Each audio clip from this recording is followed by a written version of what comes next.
Okay, so thank you everybody for joining today. I appreciate taking an hour out of your time and also school holidays as well. I appreciate there's a lot of people that may be away or are dialing in whilst with a child on their knee or however else they're balancing and juggling life right now. If you don't know me, I'm the Commercial Partnerships Manager or VP, fancy title, of Futrli. And today's webinar is with our partners Swoop. Swoop, we have been working with, we started, it'll be in the back end of last year that we started working with Swoop. And I guess over the previous months, I'm not going to say, I've just said unprecedented times. I didn't want to say unprecedented times. But we found that we actually worked even closer with Swoop, given that lending, funding, and all things savings were even more important to small businesses. So actually it ramped up our activity. You've probably seen some of the previous webinars we did with Andrea, the CEO. We've now got, happy to say, we've got the Chief Commercial Officer of Swoop joined us, Damon Walford. We've also got Andrew Moon. He's one of the Senior Relationship Managers, so works a lot with the advisors that come through the platform of Swoop. And also Eleanor is kindly taking us through the slides and ensuring that everything is running on time. So I guess there's no point me going any further into what I do. I guess it's about time to hand you over to Damon, and Damon to talk you through a little bit more about and a deep dive into Swoop and what they do, but also get an understanding of the landscape right now, and also Damon's experience. Although he doesn't look it, he's got 20 plus years experience within the market. So again, I'm going to hand over to Damon to talk you through that now. I was going to say as well, just before I do shut up, we will be putting a Q&A at the end. So please, as it's going along, if there's anything you can think of, just put it in the chat. We have had some already come through, which is great. So I've got those preloaded to ask Damon and Andrew. But if there's anything you think of, please do put it in the Q&A box, and we will hopefully be able to answer your questions at the end. Damon, over to you. Okay. Thanks, Sam, and thanks to everyone for dialing in today. Got a really good attendance, and to be fair, I'm a bit overwhelmed by the number of people, but I'm sure it'll be fine. I've been sat in this study for the last 5 months, so that's good. Just a bit of background on me. I guess my sort of interest in finance and business started when I was very young. My parents were self-employed, had their own businesses in retail, and had a kind of mixed experience with HSBC. I think it was in the 90s. By turn of fate, I ended up joining HSBC because I played rugby with somebody who worked for them. I think it made mum and dad happy. They kind of saw it as a revenge attack, to be honest. But it did give me a really good background in SME lending. I've been working in that kind of space for the last 25 years. Spent time with HSBC and RBS back in the time when bankers used to wear pinstripe suits, and got some fond memories. I work predominantly in the Midlands, so I spent a lot of time going around the Black Country, trudging around engineering sites in my loafers and pinstripe suits and getting filthy. I suspect I was a bit of a joke to some of the clients at that point. But what it did give me was that ability to spend time with entrepreneurs and business owners and understand them pretty well, I'd like to think. I then joined one of the challenger banks. I ran the invoice finance division of Aldermore up until 2015 when we did an IPO. And like many people in banking, decided to take some time off and do some consulting work. And it was that point I realized how hard it was, I guess, to run my own business. Did that for about 18 months, and then got approached by an alternative funder called ThinkHats, who lent money to trading businesses. They were originally a peer-to-peer lender, but we managed to secure institutional money. And last year we lent over 200 million to trading businesses in the UK, and then by some turn of fate, I got made redundant. Lucky enough to be approached by Swoop, and I was really keen to join and to help make a difference. And I guess I like to think of myself as an entrepreneurial banker who escaped. And Swoop is great. It's in a nutshell, it's a platform-based marketplace where businesses and their advisors, I guess, can access funding. And I don't just mean debt, but I mean equity and grants as well, but also generate savings opportunities to help them. I think, we talk a lot about technology these days. And I think importantly, where we differentiate ourselves from some of the other people is that we combine our grey tech with, I guess, some grey-haired experience. And I have got some grey hairs. I'm 50 in, five weeks time. But have spent 25 years lending money, but also running teams that lend money in the UK. And I think if you look at the current climate, why is this important? Well, there was some research done earlier this week by one of our funders called Nucleus, and it shows that SMEs on average have lost around £250,000 during COVID. And they're planning and having to spend, you know, over £20,000 to reopen. And a lot of them, about 20%, are using their own money to do so. We know they're spending money on health and safety measures and making changes to their business. And I think the research showed that roughly 2/3 of them have had to pivot just to survive. And I know we've had to do a lot of that within Swoop as well over the last few months. And I guess now more than ever, you know, combining technology, securing the right funding, is really important. And it's not just COVID, right? It's how do you trade beyond that? Making sure that you work with the right advisors to get the right advice, to get the right funding, and understand all those options available. It's critical. And it's not just about, you know, borrowing money. It's about understanding when and how you can pay it back. And I guess at Swoop, we're probably in that space where we're kind of, yeah, I'm lucky enough to work with people that really care about that stuff. And some of our partners like Futrli and some of the advisors we work with, they get it. And it kind of makes my job not easy, because it's not been easy for the last 5 months. To be honest, I only joined Swoop in January, so I'm still kind of new in. But, you know, it's been the best, I guess, personal development for a lot of people over the last 5 months, learning how they can cope with these things. Eleanor, do you want to move on to the next slide? Is that... So I'm a fairly simple person. I live in Worcester. I like to keep things pretty uncomplicated. And I think this slide basically shows the funding landscape: loans, grants, equity, and COVID-19 funding options. And I think it'll come as no surprise to you that, you know, 95%, if not more than that, of the activity since March has been related to COVID-related inquiries and CBILS in particular, the Coronavirus Business Interruption Loan Scheme, which lends from 50 to £5 million. And I think that scheme was probably had all the right intentions. It was probably initially poorly implemented and distributed. I think if you look at the stats, roughly a 50% approval rate, £13 billion lent, which seems like a lot of money, but I think, you know, over the first few weeks, what we saw was that the high street banks really struggled to cope with volumes. They were the first point of contact for many SMEs and the only accredited option really at the time. And I think it's probably fair to say they were struggling with volumes prior to COVID. So how anyone thought they were going to cope with that kind of service requirement beyond that was obviously a challenge. I think the other challenge was around the interpretation of the rules. In particular, there was that point around, you know, you weren't eligible if you were an undertaking or a business in difficulty prior to COVID, and a lot of businesses struggled to provide the evidence. And some of the banks got caught in the technicalities, I think, within that. You'll have seen on the 30th of July, there were some changes to the rules around that, where companies with less than 50 employees or less than £9 million turnover no longer had to prove that. The approach we took at Swoop was, I think it's something I look back on now and say, actually, it was hard work at the time, but we're pretty proud of it. We did a couple of things. The first thing we did was we launched a hotline prior to lockdown, which was probably the 19th, 20th of March from memory. And then myself, Andrea, the CEO, and Kieran, who's the Chief Operating Officer, we decided to man that hotline for the first weekend, which was phenomenally stressful and tough work. But actually what it did was enable us to understand some of the emotion and the panic and some of the requirements of those customers as they came in. We shared those experiences daily with the teams. We had daily calls. We built some nice scripts to help people. And we saw registrations increase significantly during that period by over 1,000% if you compare Q1 to Q2. So we were inundated. And what we did was implement some technology changes. We put eligibility questionnaires onto our platform.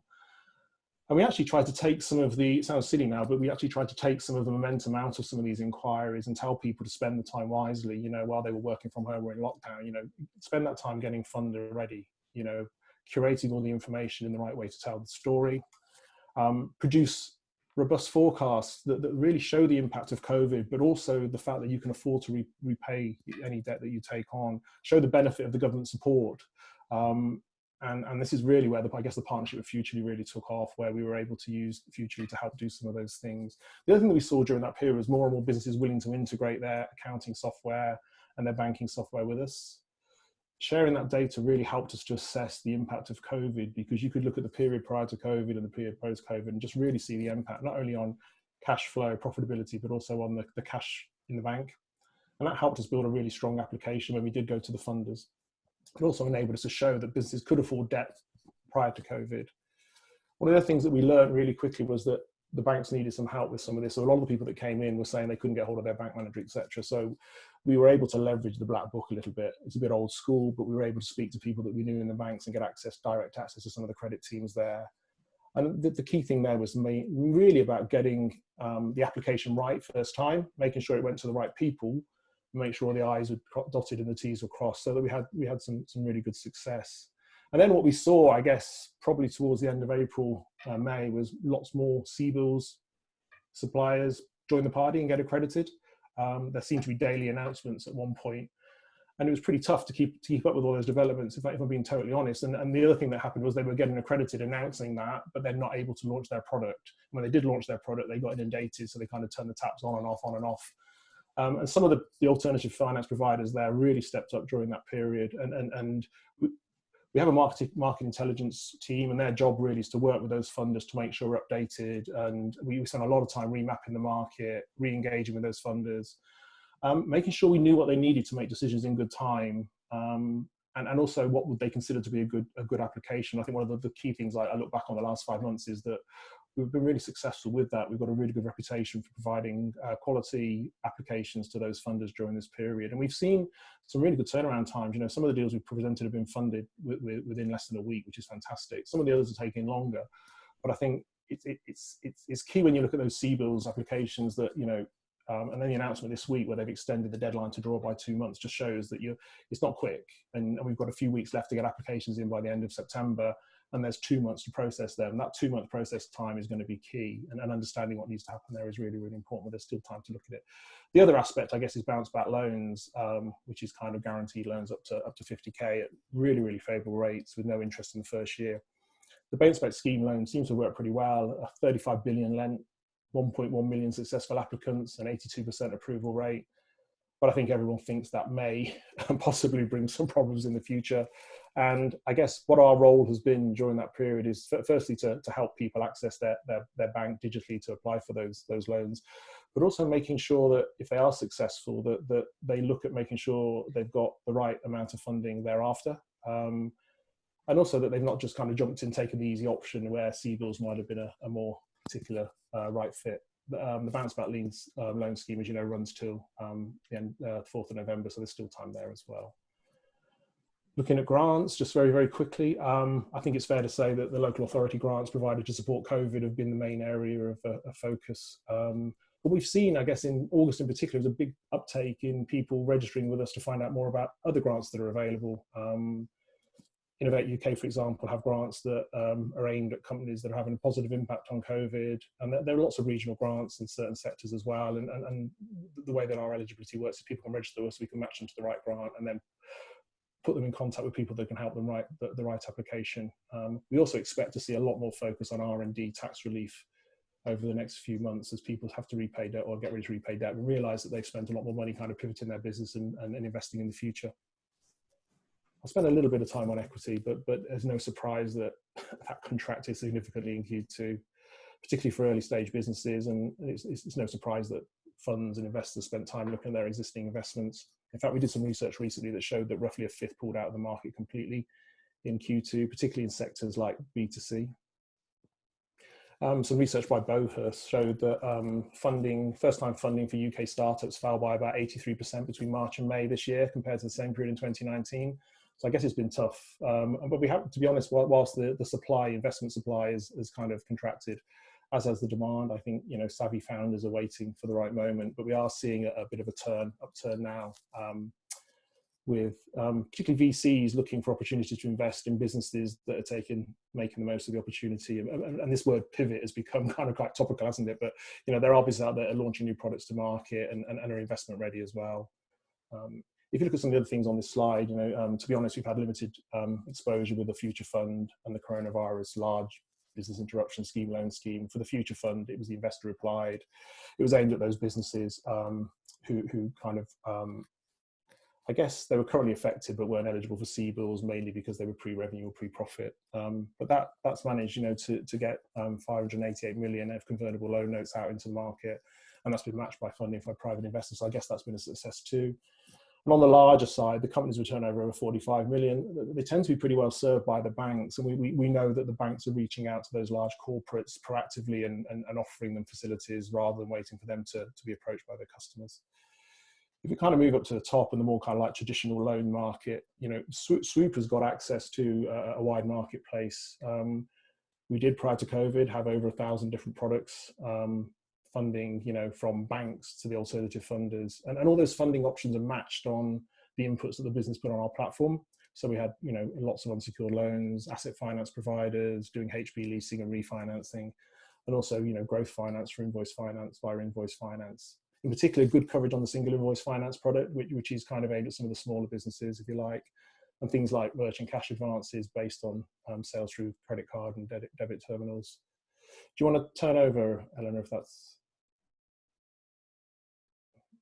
So as you can see, it's quite complex, the marketplace. This is something that we kind of started to build post-COVID. And I think on here we have some of the CBILS accredited non-bank funders and some of the others. I think if we looked at that slide on the 23rd of March, it was like, I think names were disappearing in real time. And over the last 5 months, I said earlier, we've really spent time trying to work out who are the ones that are best placed to support our customers. And some of them have become a constant feature.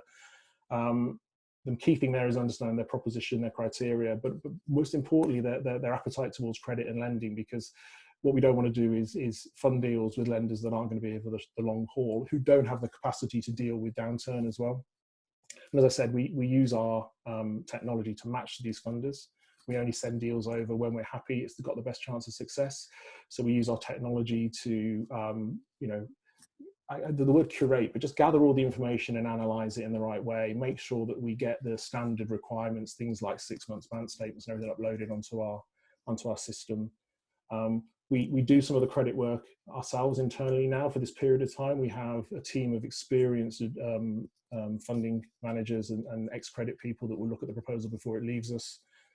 And also we look at the performance of the funders. We want to make sure that they deal with things in real time. They give us good feedback. We look at conversion rates and cycle times, because it's all about certainty of funding really at this moment in time. And what we don't want to do is send deals to funders where it goes into a black hole. That's not what we're about as a business, and not what SMEs deserve either. And I think, plan A, plan B, plan C is pretty good. So most people will have gone to their banks and maybe got lost in a big stack of funding, but actually we're now able to offer 2 or 3 options to people, which is great.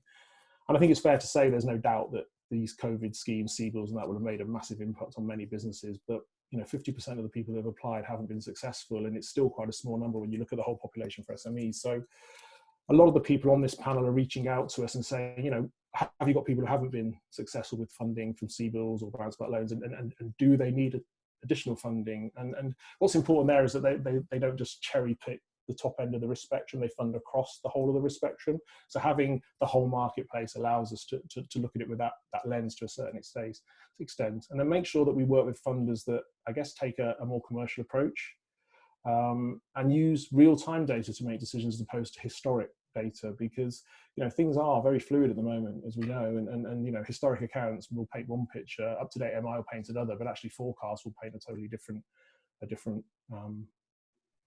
picture, I guess. So it's combining those algorithms with that kind of manual underwriting that we think is working really well at the moment.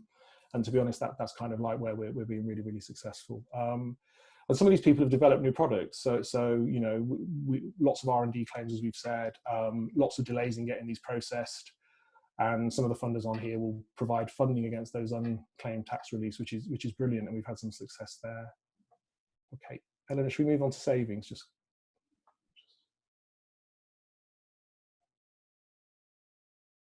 Okay. I guess one of the things that we probably all do in our personal life, but tend to forget when it's business life, is we look at how much we spend on everyday things. I certainly know I've been doing that with the kids at home and all that kind of stuff, and online shopping. But when people integrate with Swoop, we can see how much they spend on everyday items like energy, bank charges, etc.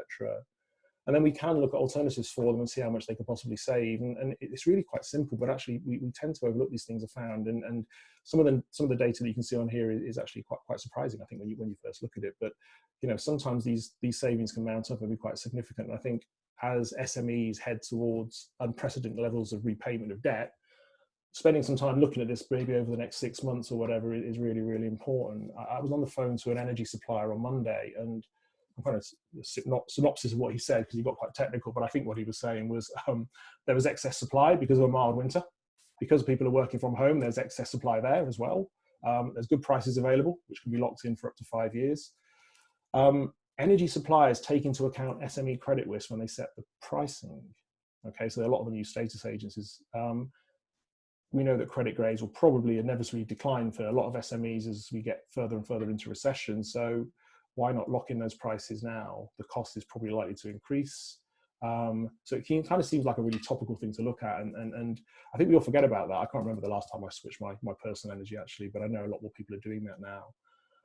The other thing is that people tend not to like switching banks. And at this moment in time, it's probably quite low on the agenda, but actually there is significant savings to be had just by not even just switching a bank, but maybe just opening another account, maybe one of the digital banks that has really, really good, added benefits and I guess better cost to serve models. So they can be, offer free banking periods, and you can put some of your more expensive transactions through those. The bit that's not on here that is also important is to look at making the cash get a better turn for you. So people have got cash deposits, right? And they have been doing that historically for years. And we know that SMEs have ramped those up, but making sure that you're getting the best return on those, because all these things will make a difference. And my gran used to say, take care of the pennies and the pounds will take care of themselves, I guess, to a certain extent. And I think that's really important, because what banks will look and what funders will look will be the affordability question. And whilst you might have taken out the debt, building in these savings into your cash flow forecast and demonstrating you can afford and there's headroom in your repayments is really important too. So that's kind of like the element of savings that I think is really, really important. And we can help with that by looking at data and sharing some ideas on how we can do that. I guess the key takeaways for me really, and I'm conscious I've been talking for a long time and it's getting quite warm in here actually, but a lot of the businesses that we talk to are focusing on reigniting trading, and a lot of them are focusing on reigniting trading and trading safely beyond COVID. I went on holiday a couple of weeks ago to Devon. The restaurants that were doing it well were crowded. The ones that weren't were pretty empty, to be honest. And it's all around those things, making your customers and your staff feel safe. You put Brexit into the mix. We all kind of forgot about Brexit for a period, but I guess that's becoming more and more topical every day. And there are opportunities out there that can be exploited, but also some risks associated with them. And I think the companies that invest in their businesses, either to increase productivity or take advantage of the situation, will thrive. What are you going to do differently now your staff don't come into the office every day? What tools do they need to do their job better? How are you going to export safely in an uncertain world? All those kind of questions. And I think part of that is getting the right funding in place. But understanding that funding marketplace, which is evolving daily, is changing daily, and it's a full-time job in itself, just keeping up to speed with that. And that's something that we've invested a lot in at Swoop to make sure that we understand that marketplace a lot. I think the other thing that we've seen is that when customers have the right advisors, whether it's an accountant or a business advisor, we get better information. There's no doubt about it, and we see better conversion and take up better terms from the funders, because they see a business, they understand it, and the level of borrowing is relevant and appropriate, and that's really great, and more of that needs to happen, I think. And the other thing is that we know that technology can do some of the heavy lifting here, getting all that information together for the initial application, but also keeping us and the funders informed on the business performance, because once the loans draw, they're going to have to be repaid, there'll be covenants and all that kind of stuff. And so just kind of like keeping up to date with information, management information is really, really important. The other thing I'll point out is probably don't have all your eggs in one basket. It's not just all about debt. There are grants, there's equity, there are savings to be had out there, but also consider who you work with from a funding point of view. So some of the funders out there won't have been through a recession yet. And so making sure they've got the right people behind them, the right funders, seeing how they behave. We saw how the banks behaved previously. We need to make sure that we're working with customers and funders that they're going to behave right throughout this. Well, it's a crisis, right? We've already talked about making sure you people look at their cost base and look at areas where they can become more efficient.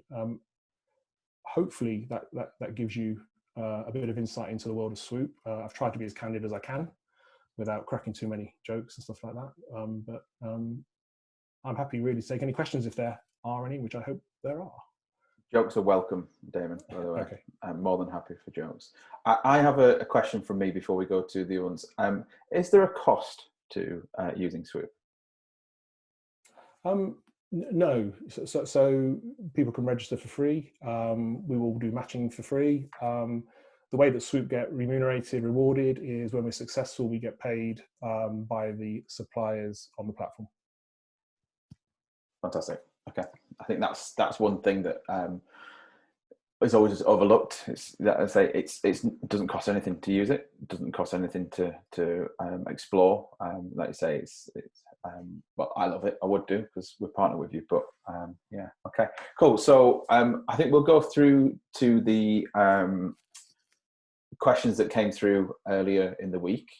We have got one question sitting waiting for us at the moment, but if anybody else has any questions, please fire them in now, because if you don't, then you won't get them answered.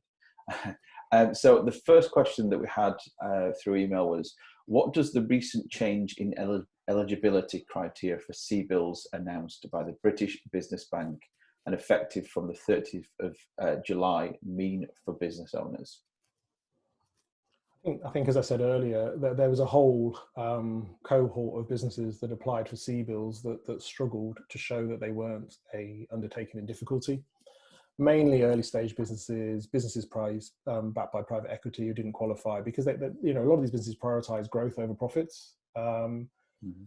This change really allows those companies to become eligible, because if they've got less than 50 employees and under 9 million turnover, they now are eligible. The rules covering insolvency and state aid and everything still apply, but we saw a bit of an uptake actually once those rules changed, and I guess we will continue to do so. As I said, there's 5 weeks left for people to apply. We're still getting significant registrations daily with people looking for CBILS support, particularly the ones that are still stuck, I guess, with their existing funders or whatever, who haven't managed to get an answer or a result yet. So I think it's good news. As with everything, it still needs to be a viable business beyond that. It still needs to have a good proposition. It still needs to afford the debt. Yeah, thank you. So we've actually, we're getting more and more questions come through. So I will go off the the ones that have already come through and go for the live ones first. So Oresta sent this through quite early on, actually, and apologies if I said your name wrong. With the pinch point of economy coming up in October, with businesses closing, more unemployed people would be willing to start new activities.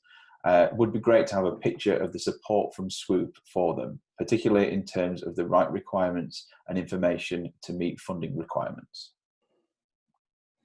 So I guess that would probably lead more to the kind of startups, I think, is my interpretation. Yeah. I guess people being made redundant, but then going out on their own to talking about the opportunity, either them going out on their own to start a business. So I think it's fair to say that the number of funders who are out there who would support sole traders reduced dramatically over the last 5 months, and we've kind of built a panel of people that will support sole traders over, more recently, probably in the last 2 or 3 months, we've really focused on that to try to make sure that we have those options available. And it's the same story really. At the end of the day, you have to have a good proposition. You have to be able to justify the level of borrowing. There are startup loans available and grants, as I said earlier.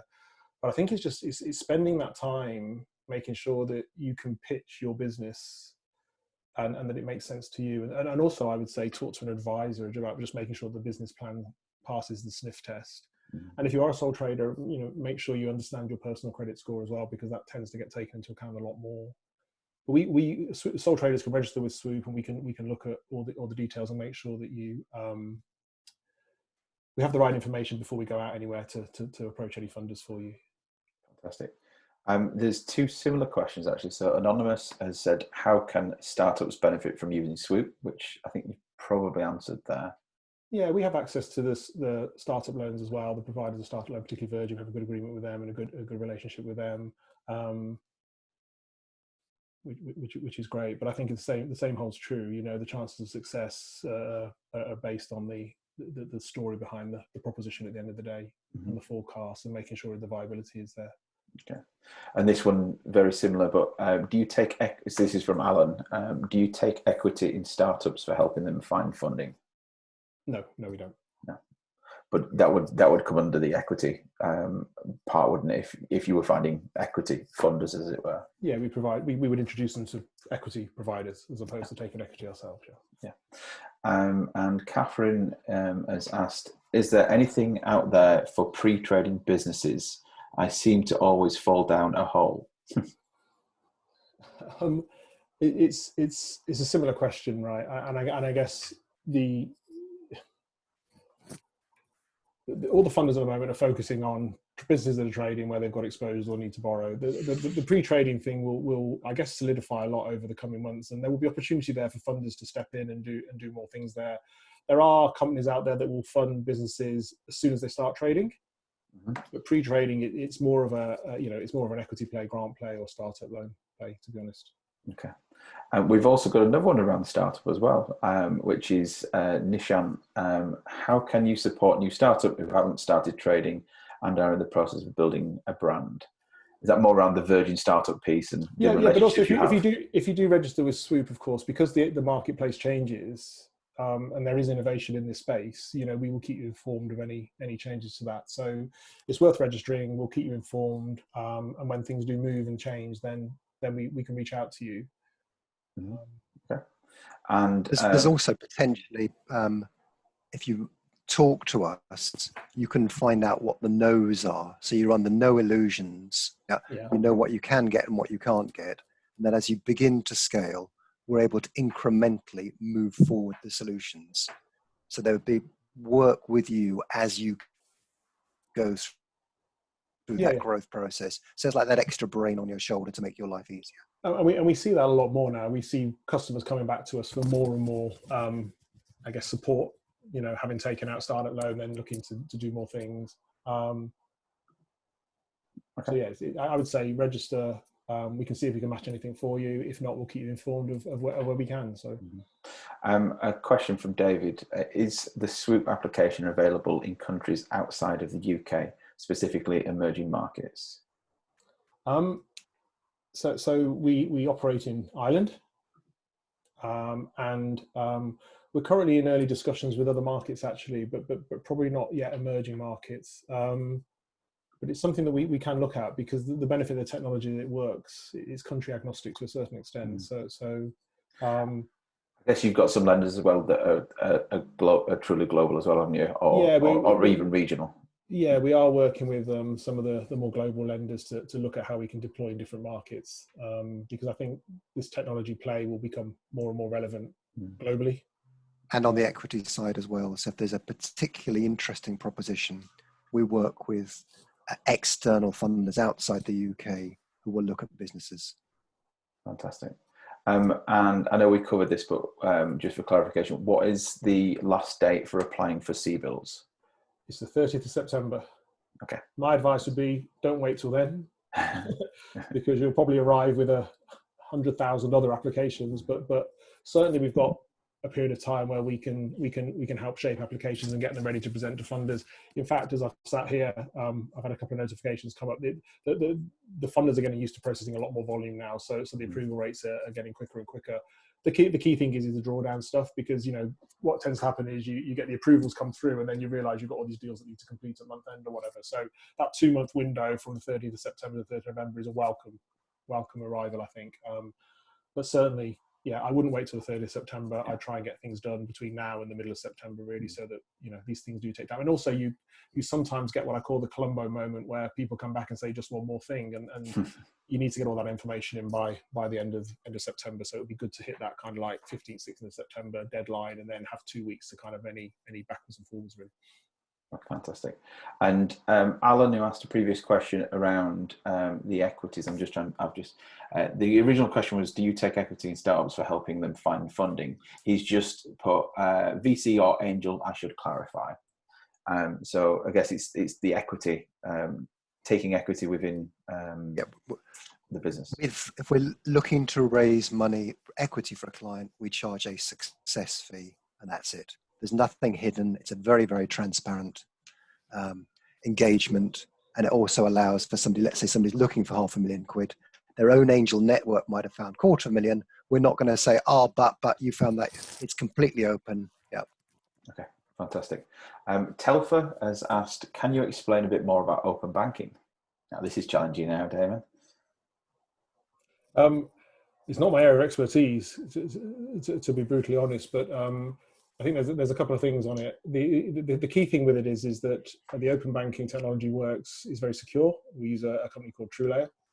An applicant to Swoop will register with us, and then will get taken through to TrueLayer and input and select their bank, input their account number and password. And then it allows access to the current account details, which we can analyze and look for key expenditure items, but also see the max and mins on the account and things like that. It's something that we think is the future and really, really important. But there's been, I guess, we saw a big uptick in the level of people willing to integrate, particularly in Q2, because we know that a lot of the funders, especially in the alternative market, will look at those things and take them into account when making lending decisions, as I said earlier, as opposed to financial data. So the willingness of people to share that data is great. Most of the funders only will ask for 6 months bank accounts, and they tend to want them in PDF form.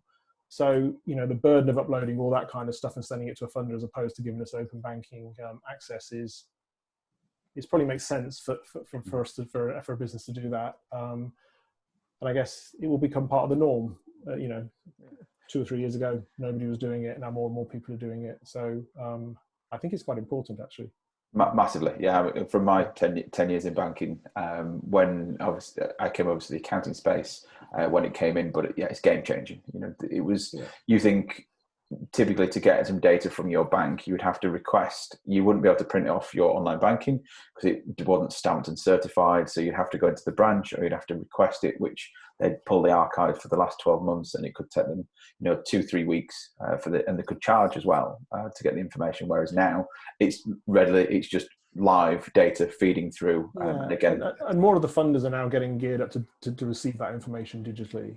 Mm-hmm. And create that kind of straight through process for applications and stuff like that. So I think embracing that technology now is the right thing to do. It is totally secure, but it is fair to say that it kind of bobbled along a little bit and then peaked during Q2 and is just kind of maintained at that level now. It's the same with integrating financial accounts, Sage Zero, all that kind of stuff.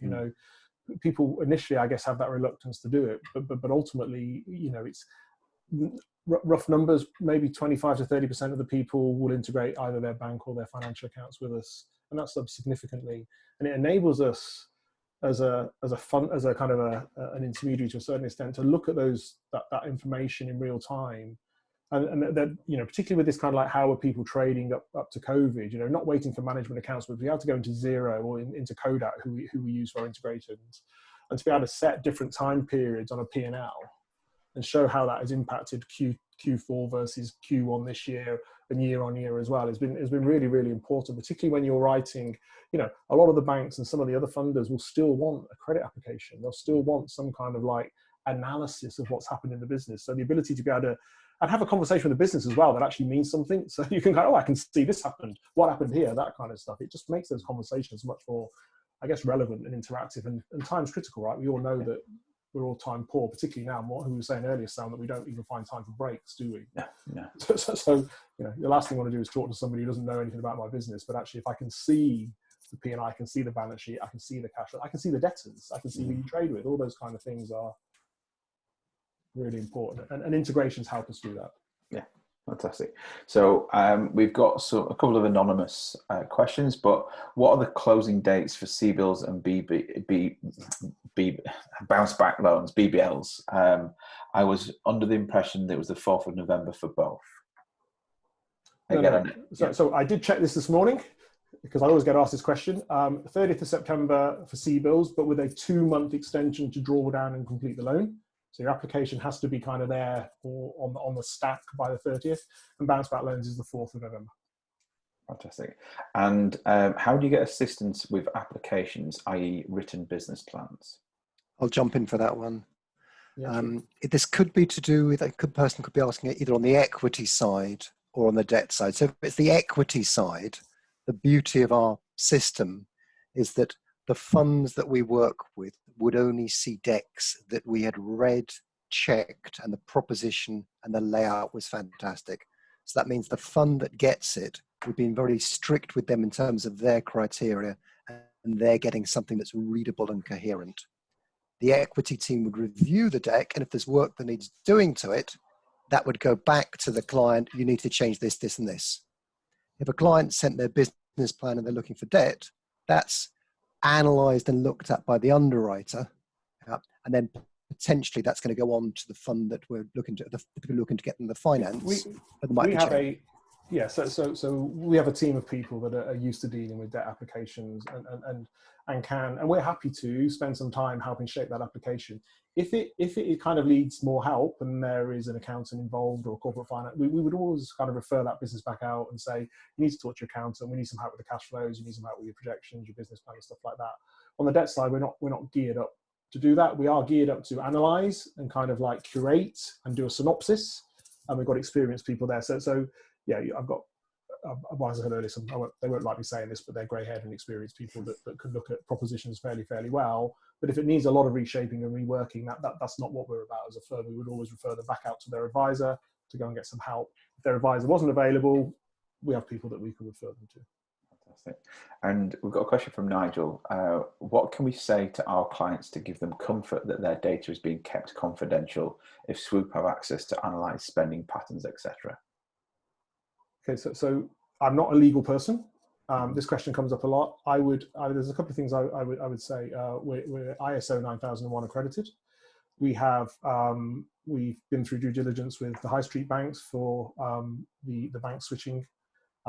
We have terms and conditions on our website which explain exactly our data protection approach. We have a data protection officer. We are FCA authorised and audited.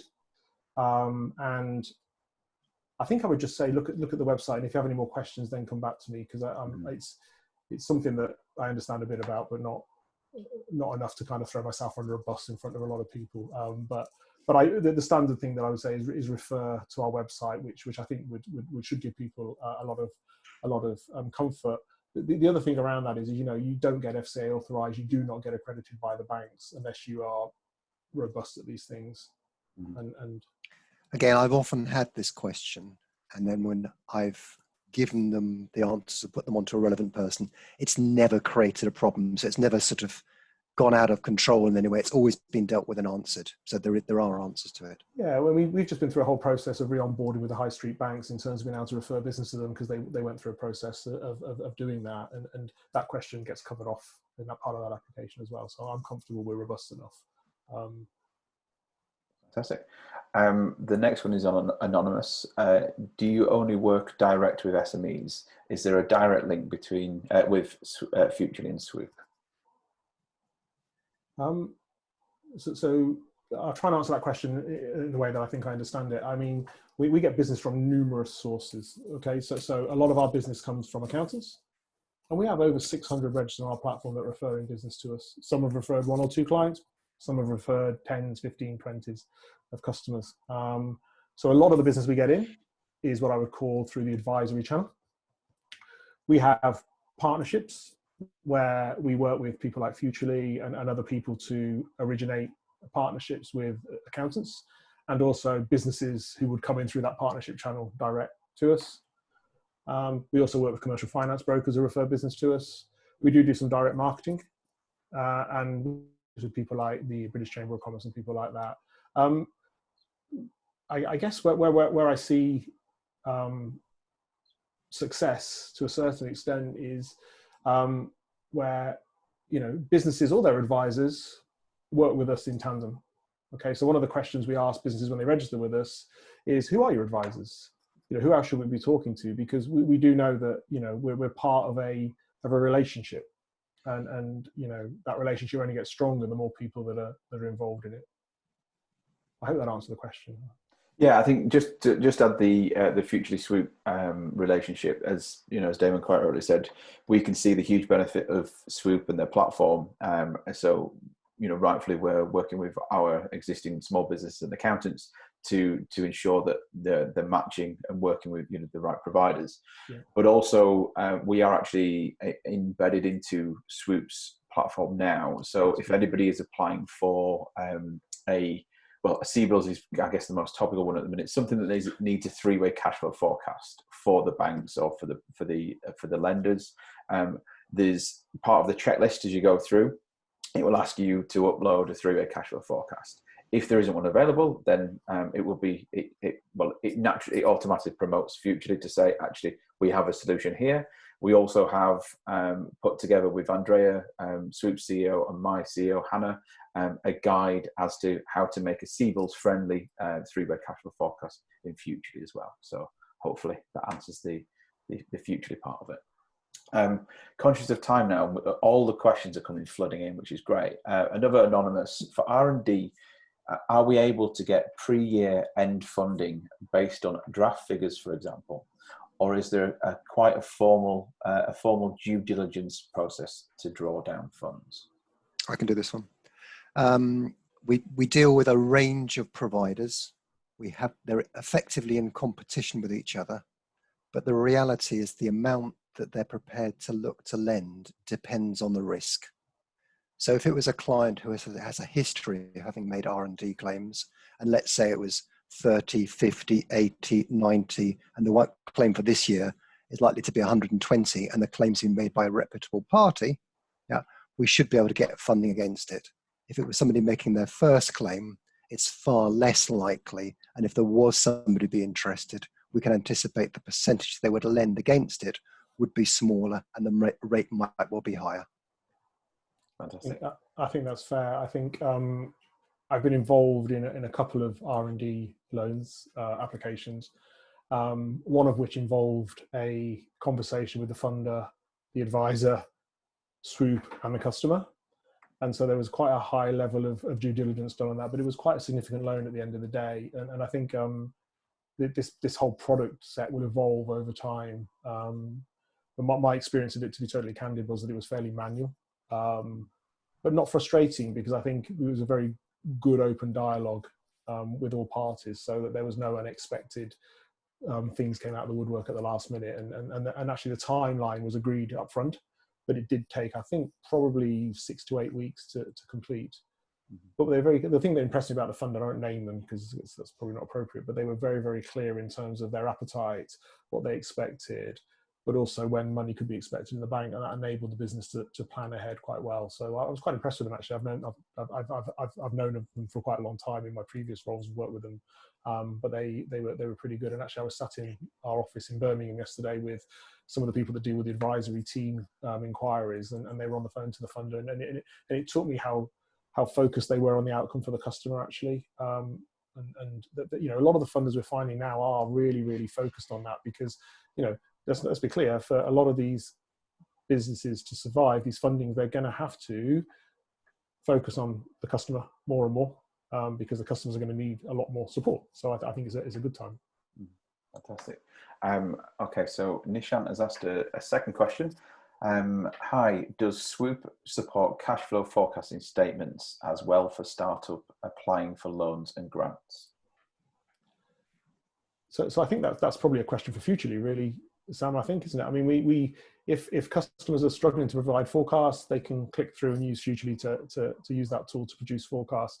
What I think is going to become more and more apparent is that the validity of those forecasts and the sensitivity testing around them is going to become more and more important, because I think we're in an uncertain world, and we all know that. State the blinking obvious, why don't you? But I guess it's going to become more and more uncertain as we go forward, and so stress testing those forecasts, particularly if you're a startup, and making sure you've got that headroom in your cash flow is going to become more and more important. Yeah, and I think that's it. And you know, a lot of forecasts are built off historic data, and you know, really ideally to get a real robust forecast, you need 2 years worth of data. But at the same time, you know, you can start building predictions and scenarios to say, this is what I think the sales are going to be, and this is what I'm projecting as a business. So absolutely, you can use Futrli to pull that data through, and obviously present that to Swoop and obviously the funders. The next question we have is from Leslie. We have a 100% owned US subsidiary. All our US sales are made through this entity. Would we be allowed in a CBIL application to include their revenue and expenses to model the application and cash flow? That is a technical question. Yeah. I mean, CBILS really is only there to fund, I guess, UK trading activity. Leslie, that's probably one that I'd need to take offline, to be honest. I wouldn't want to answer that. I'd need to probably check, and it may vary from funder to funder as well. Fantastic. We can Has the US subsidiary also applied for funding in the States? That might be an indicator as to how we can help. Fantastic. But yeah, we've got.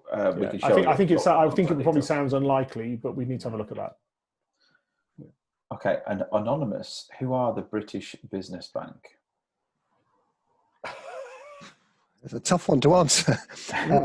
That's a really. Go on, Andrew. Designed to help British businesses and to lend money at rates that are generally more expensive than commercial lenders, but to try and ensure that companies are able to grow and they offer not just funding but support. I think that's possibly the best answer I can give. They're basic. I mean, on their website, that we are a government-owned business development bank dedicated to make finance markets work better for smaller businesses. If you want any more detail on the BBB, the Business Bridge Bank, we're actually fortunate enough to have one of their ex-senior managers working in our business. So I'm sure she'd be happy to have a chat with you about that. Cool. Just going through the questions in the chat. Hi, Sam. I used to work you at Receipt Bank. Hello, Greg. Nice to meet you. Oh, good to see you again, should I say. Can you explain a bit more open banking? We've covered that. What is the current appetite for investment in cutting-edge tech? Keen to avoid taking on debt, so looking for grants and or equity play. That's from Christian. Yeah, that's a really good question. I said earlier, I'm going to give a pretty generic answer to this, but there are funds out there that will look to invest in businesses that have cutting-edge technology, particularly that will have a niche, have a good USP, and particularly that will carve out a solution to some current topical problems. Okay, there's also grants out there like Innovate UK that will do that, particularly around the impact of COVID and stuff like that. So I think, yeah, it obviously varies from business to business. Every business none of these businesses are identical, but the appetite and the success tends to be around the quality of the pitch deck that is produced, and we can certainly help with that. And a really quick answer on the grant side, the process is, if we have your pitch deck, that gets reviewed initially by our equity team who have a smell of it on the grant side. It then goes through to our grant partners. They would then shake around what you're doing. And if they feel like there's something to be done there, they would then talk to you directly to try and see what all the different angles are, and then would work with you in terms of making the application. And it might well be that they might go, there's nothing now, but we'll keep track of you. So if something comes up in 3, 6, 9 months time, you know.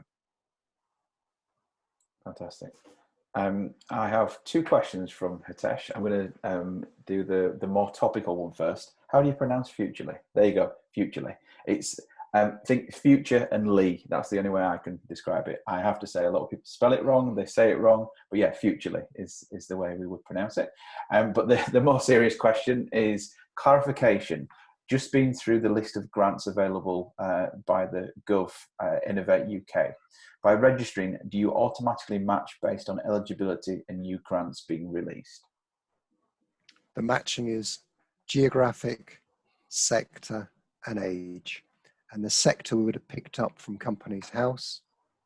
But if you know that you're involved in more sectors, you have the ability to be able to tick as many relevant boxes as possible. Fantastic. And Christian says, great answer. Thank you, Damon. So well done. Thanks, Christian. Between the two of you. Yeah, you can pay him later. That is it for the questions I can see now. Unless anybody has any burning questions, we could possibly let you out of school early by 5 minutes. So not only do we save you time and money with Swoop, but also we give you time back with our webinars as well. So just leaves for me to say thank you to Damon, Andrew and Eleanor for joining us, and everybody else who has dialed in. It's good to see that we've got a great attendance, and actually pretty much everybody's stayed on throughout the call as well. So well done, Damon, for keeping everybody entertained on there.